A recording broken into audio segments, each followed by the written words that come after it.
Hi friends எல்லாம் எப்படி இருக்கீங்க? நல்லா இருக்கீங்களா? இன்னைக்கு சூப்பராட்டு பிரேக்ஃபாஸ்ட் லஞ்சும் பார்க்க போறாங்க. வீடியோ கடைசி வரை ஸ்கிப் பண்ணாம பாருங்க. வீடியோ உங்களுக்கு பிடிச்சிருந்ததுன்னா லைக் பண்ணுங்க, ஷேர் பண்ணுங்க, கமெண்ட் பண்ணுங்க. முதல் முறையா பார்க்க இருந்தா சப்ஸ்கிரைப் பண்ணி வைங்க. அப்பதான் நாங்க போடுற வீடியோலாம் உடனே அப்டேட் ஆகும். தேனை விட்டு ரவா கிச்சடி பண்ணியிருக்காங்க. டேஸ்டியாட்டு வீடியோ வந்து அக்னி சமையல்ல வரும் பாருங்க. எம்மி எம்மி ரவா கிச்சடிங்க. சூப்பராக இருக்கும் டேஸ்ட் வந்து. ஸ்நாக்ஸுக்கு வந்து நம்ம பழம் வச்சுருக்கோங்க. சூப்பரான பிரேக்ஃபாஸ்ட்டுங்க. இப்போ லஞ்சு பார்க்கலாம். மதிய லஞ்சு வந்து சுட சுட சோறுங்க. இப்போ தான் வடித்தேன். கூட இருக்குது சாதம் வந்து. அப்புறமா சாம்பாருங்க. சாம்பார், பாவைக்காய் பொரியலுங்க.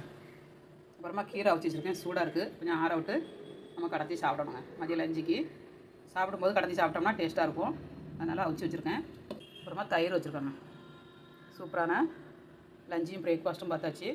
எங்கள் வீட்டில் லஞ்சும் பிரேக்ஃபாஸ்ட்டும் பார்த்தாச்சுங்க. உங்கள் வீட்டில் என்ன லஞ்சு பிரேக்ஃபாஸ்ட்டும் கமெண்ட்ஸ் பண்ணுங்கள். மீண்டும் நெக்ஸ்ட் வீடியோவில் சந்திப்போம். பாய்.